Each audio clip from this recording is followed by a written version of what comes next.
Make room for Javi. Now the grass, it's beginning to die out, but I still got a good layer of grass. I mean, take a look here.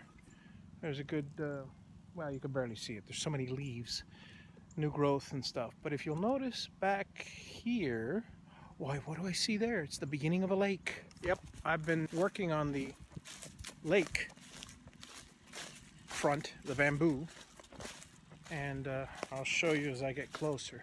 Last time I was out here, I cleared up this whole area that you see behind me.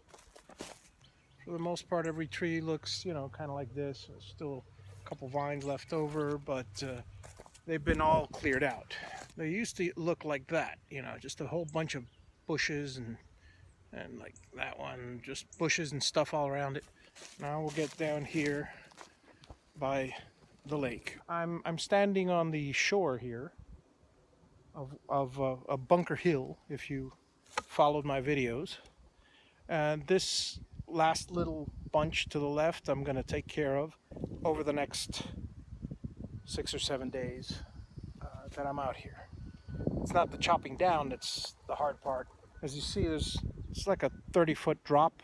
It's like a 512 or 612 pitch is what we're looking at. So imagine walking on a roof and lugging a bunch of bamboos up and down the roof all day long. It's pretty much what it is. I want to make sure that palm tree is completely cleared out. My cousin Israel gave me a fantastic idea. I mean, he goes, "Oh, you got to clear out that palm tree. It's beautiful. It's gorgeous. You got to accentuate it."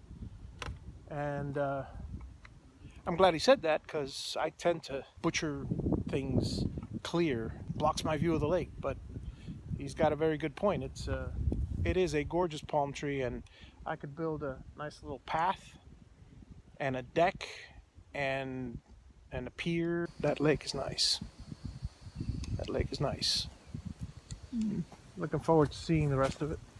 I proceeded with the undaunting task of clearing more of the bamboo. A little pathway is just not enough, and now that I had a foothold, I was on a roll. What's more, as I alluded to in episode 27, my friend still needed 140 feet worth of bamboo to complete her fence. The process, like before, was simple yet laborious. I would slice the bamboo at the base with the saw blade on my gas trimmer, arrange the bamboo in a bundle of 30 or so pieces, strap them together, and haul them the rest of the way with my tractor to a big pile by the camper where I could work in comfort. Later I would cut them to 6-foot lengths and stack them. After 3 or 4 days, I had amassed over 1,200 pieces of fence. The next day, I had the fortunate opportunity to connect with a friend and fellow woodworker, Andrew Haig, who lived relatively close. He came by with his son, and they offered to give me a hand with whatever I needed, so I put them to work hauling more bamboo. In 3 hours' time, we were able to slice over 250 shoots and stack them atop Bunker Hill. While some tasks are suited for just one person, this one is not. Alone, I would cut a few bamboo, and as I cut, the shoots would drop. They'd still look uncut and get in the way for the next cut. After a time, I didn't know which ones were cut and which ones were not, invariably wasting time cutting some pieces twice. Then I'd put down the trimmer, try to remember what area was cut, and haul them away and stack them. I'd like to personally thank Andrew and his son for their help. As I cut, they cleared. We accomplished as much in those 3 hours as I had in 2 days' worth of work on my own. The next day, I strapped together the 250 pieces that I had the foresight to pile in one big stack. I stacked them real tight, strapped them to drag them for trimming, to trim by the camper. Well, a word to the wise, when stacking bamboo together to be hauled away, do not exceed 30 pieces, no matter how big your strap or your truck is, or this happens.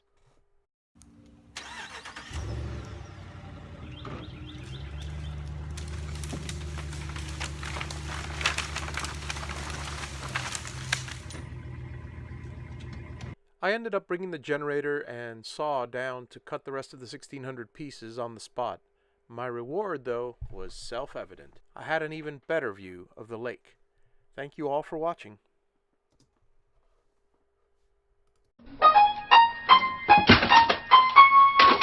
Make room for Javi.